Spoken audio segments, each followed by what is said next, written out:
Good morning, fellas. Rail Fan Man here. November 5th, 2020, about 10:30 in the morning. Took some personal time off from work this week due to sickness. Feeling a lot better. Wanted to go live. However, I guess you have to have like 1,000 subscribers or something to that effect. So, or maybe even have a YouTube subscription. I didn't really look into it that far as of yet. So it might be a little while before I go live. Excuse me. So yeah, don't hold your breath. Anyways. Just wanted to do an update. This will be layout update number 2 for November. Excuse the mess, and excuse the barbaric way of the second level mainline track, how I have it, you can see a little tucked up underneath. That's my next project for today. Is pretty much getting the main line, second level main line, tidied up as far as where I would like it. I think I kind of like it the way it is. I'm not 100% on it yet, but you know, I can always tweak it around a little bit. You can see I have at the top of the helix here, where the helix meets the second level, I have a Y switch set up, or a Y switching section. That's the reason for the external mono frog juicer. I had to actually take the second one from the crossover I have down below on the helix, so I could connect this track together. Because there would obviously be some electrical issues if I didn't have that. So just to test it out, I hooked it up on the outside. I'm going to button this up today because it seems to be working good. It's doing its job, what it's supposed to do, reverse the polarity. Excuse me. This is like take number 2. I'm trying not to like bore you guys, so I don't want to drag this out too long, because I'll probably have a few more updates this month alone. But I really don't want to like jump around too much either. You know, kind of stay focused on maybe 1 or 2 things, maybe a couple of small things too. I'm not sure. So, anyways, with this frog juicer, I basically had to cut the rail right here. I had to isolate this section of track from this switch to that switch. So I cut the rail there, and you can see it right there. I cut the rail, both rails. So this section is isolated and powered by the frog juicer, which switches the polarity for the power that's going through the rails. Because this thing right here would just be blinking. It wouldn't like obviously start up and do its job, so it wouldn't allow me to do my job too, which is running a train. So I'm gonna tidy this up today, and I have some extra foam board kicking around that I'm gonna use to pretty much take care of this god-awful sight that you see in front of you, along with this god-awful sight, and then this god-awful sight.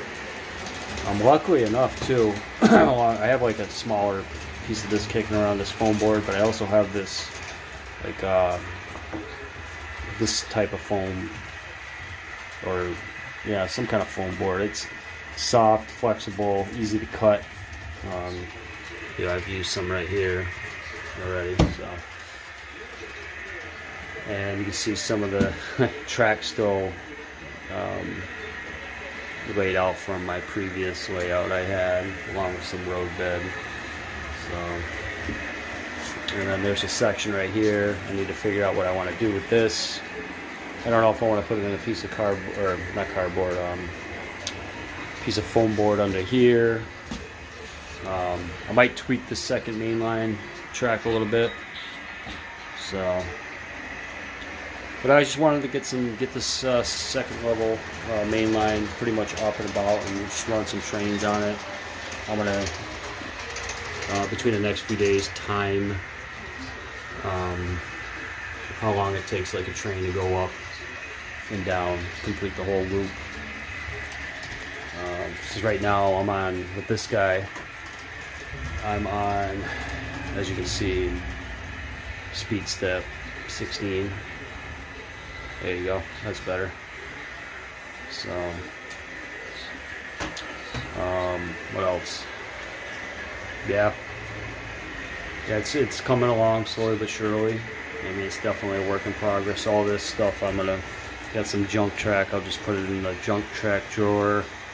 Some old track I pulled up from the layouts,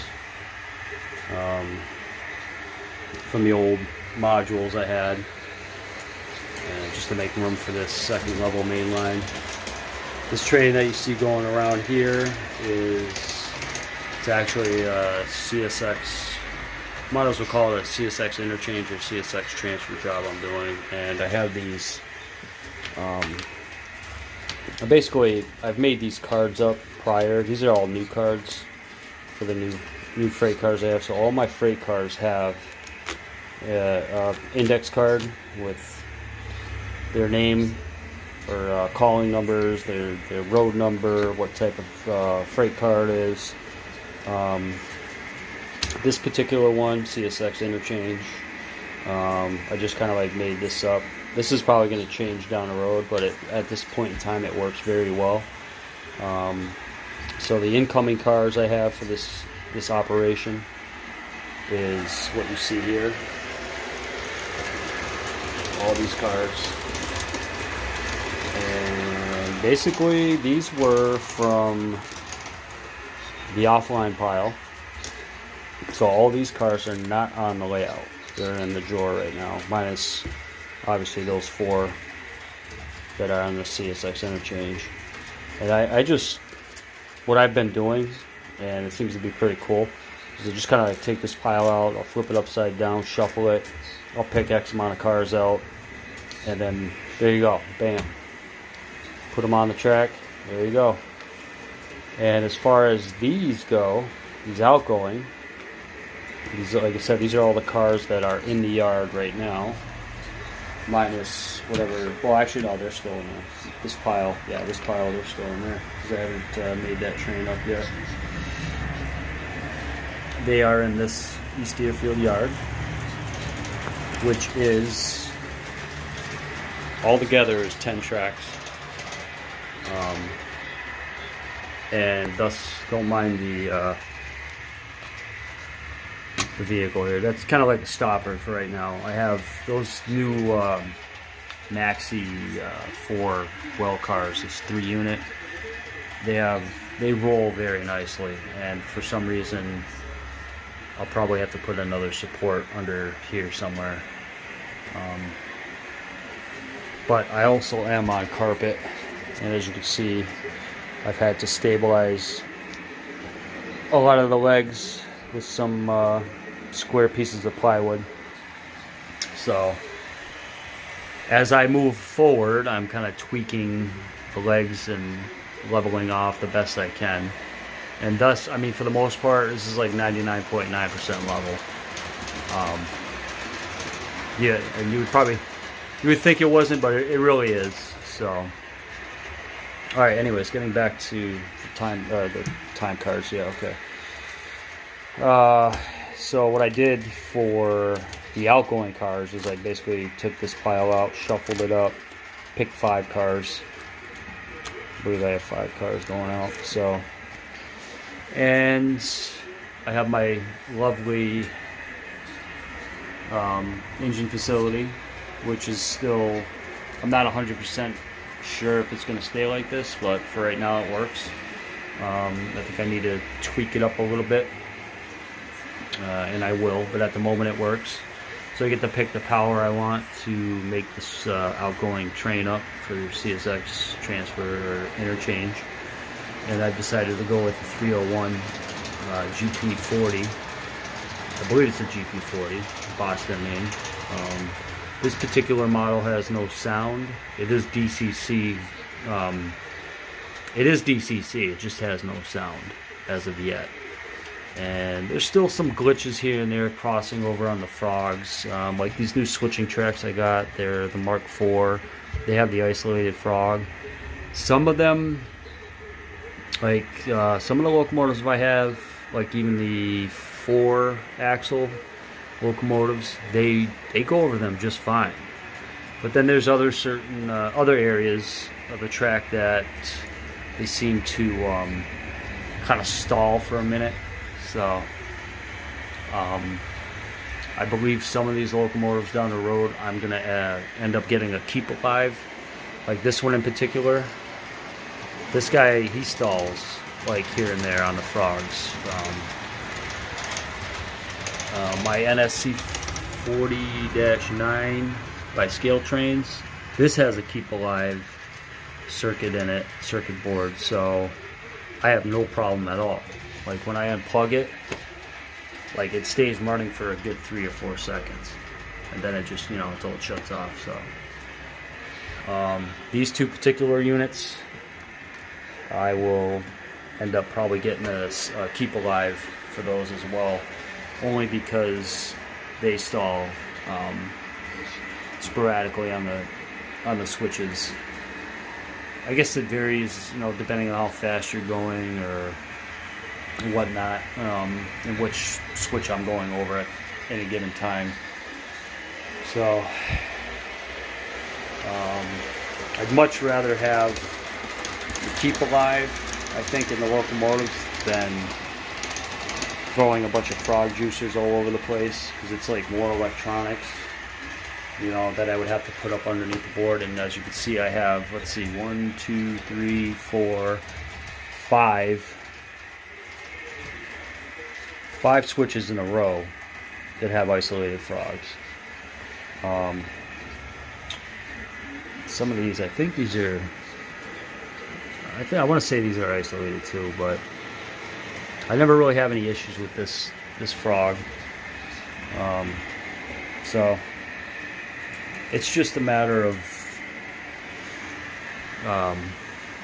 just taking care of these problems here and there, like when I get the bug to do it. So other than that, I can't complain. It runs very well for some of the operations I do, and there's always going to be some sort of bug or quirk, in building a train layout. This guy's been running around smooth on top for quite some time now. I think we're going to switch him and have him take a little ride down below. So, throw the switch. I would like to put in a ground throw on this switch. That one's a little tricky. Certain switches are going to get ground throws. I still have probably about a half a dozen ground throws to put on. As you can see, I threw one on here for my engine lead for safekeeping. But of course, it only works as good as if you remember to throw the switch, right? There we go, CSX transfer making its way down the Helix. Helix has been running very well. I've ran at least a dozen trains up and down it, different trains, different locomotives, over probably the past, 3 weeks since I've been here, and I've only actually completed the second level this far, like within this week. So Other than that, prior I was running them up until it stopped up here, and then running them back down. So the two switch machines I have from Walthers are underneath. I have two more to install, and they've been running very well. I did have an initial problem with these locomotives, the SD50s, on the farther switch to the left, and I've seemed to have stamped that problem out. But of course, here I am videoing, so we'll see if it gives us a problem. Hopefully it won't. Excuse me. And smooth as molasses. So, as soon as this train clears, I can throw the macro and then align it so it's nice and straight, and hope that I'm going on the outside track. Excuse me for a minute. Take you with me. Alright, we're good. So he'll make his way around. He's on the main line. And we're all lined up to go straight on the crossover.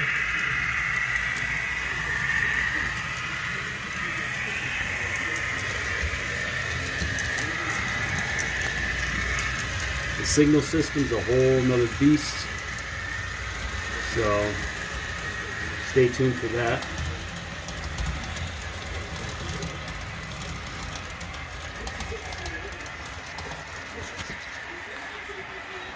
So yeah, I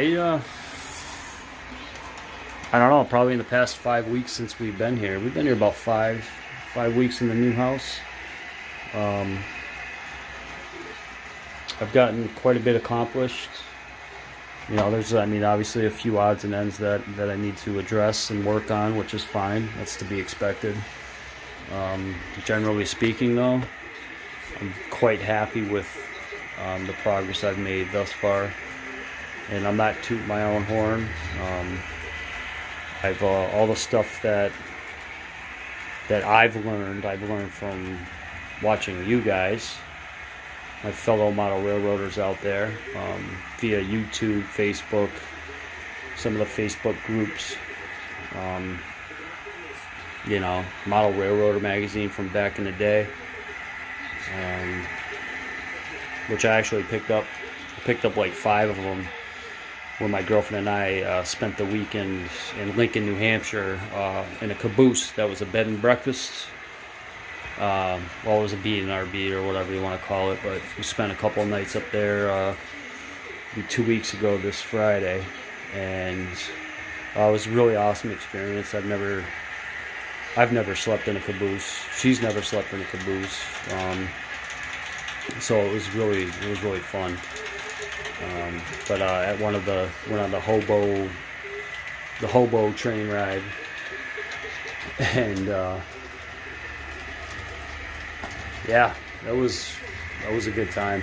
It was a good time, and they had a souvenir shop, and they had like a bunch of magazines. So I picked up 5 of the model railroaders. I know I had them. I had a couple of them back in the day when I had a subscription when I was younger. So it was neat. It was kind of like a throwback memory for me, you know. It's neat to look at them. I still got them in the sleeves that they came in, so they'll stay nice and crisp. You know, if I ever want to change, as far as like, you know, looking at something on a computer or my phone, I can, you know, just open up a magazine.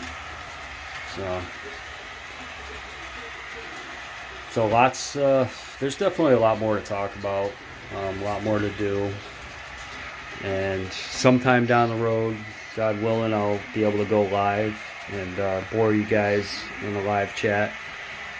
You know, even if anybody's watching, I'll still be talking. It's all good, because I'm talking right now, and I mean, this is like pre-recorded. However, you know, some of you guys will see it, and so on and so forth. But this is where I'm at now. I'm actually going to get a bigger view from the main entrance door, so if you want to stand by, I will show you. Alright, here it is. This is pretty much the whole layout. Yeah, to be honest with you, I can't even think about going up 3 levels with this right now. I could, but I don't think I'm going to at this moment in time, so.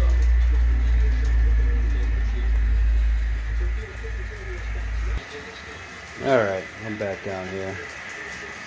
We're going to switch it in a different direction. Hopefully I'm not boring anybody.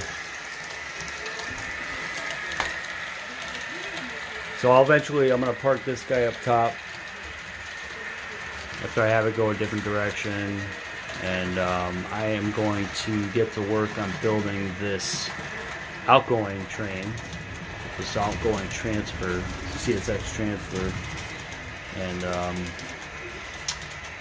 yeah, then I'm gonna, once I build that train, I'm gonna have to I might build another train just to kind of empty the yard out some, because I do have a little bit of work to do underneath the second level, and I really don't want to make a mess on the freight cars and the trains and the engines, so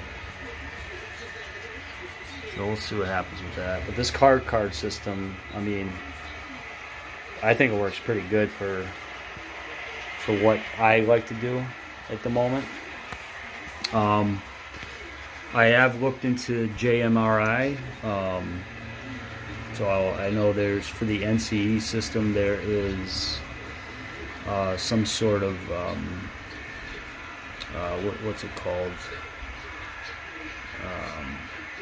It's like a modem or something like that. You could plug in, you can plug it into your NCE system, allowing you to hook up a laptop, and then I could, you know, add all my, basically my locomotive roster and freight cars, and so I'm gonna do some more research on that. Probably when I'm laid off, when I'm officially laid off from work for the season, in between snowstorms, if we even get any. So yeah, so I definitely want to check that out. I'd like to see if I can implement some signal systems with JMRI, but it's all a learning process for me, which I'm willing to learn. And yeah, so I'm going to slow this guy down.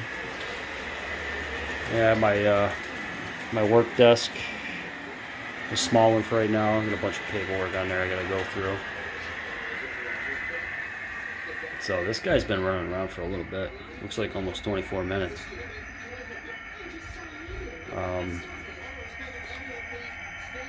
Walther's mainline, SD50. Very nice locomotive. Detail is really good for what it is. It's smooth. I mean, the horn, lights, whistles, all the good stuff. So, and I got 2 of these bad boys. Of course, different road numbers. But I'm gonna stop this guy for now and shut down or close up this video. I want to thank everybody who subscribed and who checked out my channel and watches the videos. I really appreciate it. I'm hoping to get more videos out this month. You know, just to kind of share the progress on what I'm doing, and you know, all these updates, and hopefully some tips and tricks and all that fun stuff. You know, questions, comments, please leave them below. Please like, share, subscribe. Yeah, again, I hope everybody stays safe, especially with this COVID-19 thing coming around again, like another wave. I know our governor here in Massachusetts has implemented like new face mask wearing stipulations starting tomorrow, I guess. So yeah, it's getting pretty bad again. So I don't know. Hopefully we can nip this virus in the butt and get back to somewhat of a normal life in this world. Then of course you got the election issue going on and all that, and that's a whole nother story. I'm not gonna even talk about that. It is what it is. So I just as long as it doesn't affect the hobby, then I'm fine with that, right? Don't touch the hobby. But anyways, enough about that. Everybody take care, be safe. Again, thanks for watching, and have a great day. Real Fan Man signing out.